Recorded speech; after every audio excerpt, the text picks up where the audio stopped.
पैगंबर इस्लाम पर भाजपा प्रवक्ताओं की अपमानजनक टिप्पणी से खाड़ी देश आग बबूला है।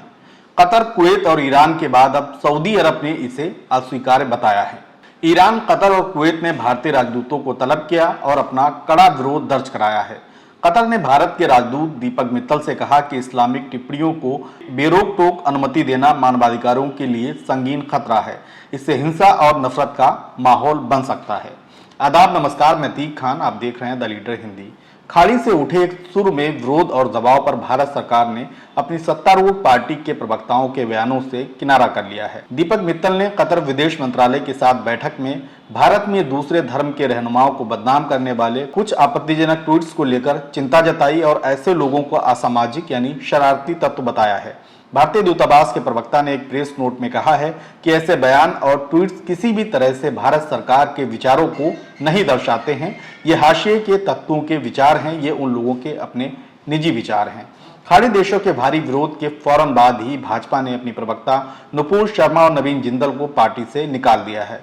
उधर UAE, Oman, Qatar, Kuwait, Iran, Saudi Arab समेत कई देशों में पैगंबर इस्लाम के खिलाफ टिप्पणी के विरोध में भारत के उत्पादों के बहिष्कार की मुहिम जोर पकड़ रही है और कुछ ऐसी तस्वीरें सामने आई हैं जिनमें शॉपिंग मॉल्स और स्टोर्स से भारतीय उत्पादों को बाहर निकालने की बातें कही जा रही हैं। कतर का ये विरोध ऐसे वक्त में आया है जब भारत के उपराष्ट्रपति वेंकैया नायडू कतर यात्रा पर हैं। रविवार को ही उन्होंने कतर के प्रधानमंत्री शेख खालिद बिन खलीफा बिन अब्दुल अजीज अल सानी से मुलाकात की थी। उधर ईरान ने भारत के राजदूत धामू गद्दाम को तेहरान में तलब किया और अपना सख्त विरोध दर्ज कराते हुए कहा कि पैगंबर इस्लाम का अपमान किसी भी तरह से अस्वीकार्य है।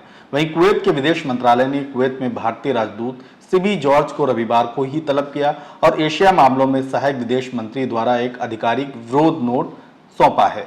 सऊदी अरब के विदेश मंत्री प्रिंस फैसल बिन फरहान अल सऊद के नेतृत्व में सऊदी अरब के विदेश मंत्रालय ने विश्वास और धर्मों के सम्मान के लिए सऊदी अरब की स्थिति को दोहराया है।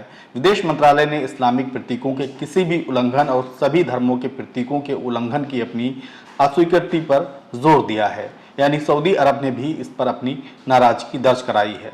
शायद ये पहला मौका है जब भारत में पैदा हुए किसी विवाद पर खाड़ी से एक सुर में इस तरह का विरोध देखने को मिला है।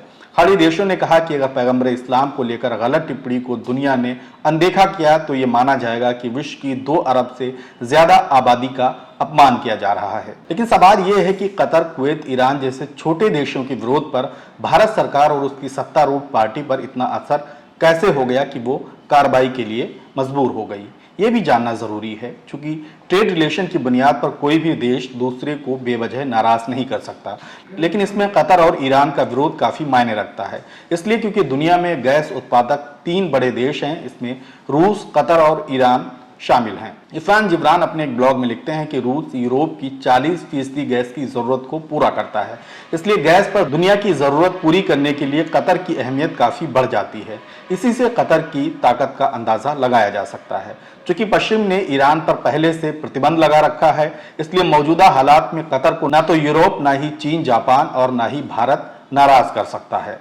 पैगंबर इस्लाम पर टिप्पणी करने वाले भाजपा प्रवक्ताओं पर कार्रवाई का खाड़ी के देशों ने स्वागत किया है। नुपुर के खिलाफ कई एफआईआर दर्ज हैं। भारत के मुसलमान उनकी गिरफ्तारी की मांग कर रहे हैं। आपको बता दें कि नबी की शान में गुस्ताखी को लेकर ही कानपुर में विरोध के दौरान हिंसा भड़क गई थी, जिसमें सैकड़ों लोग मुसीबत में फंस गए।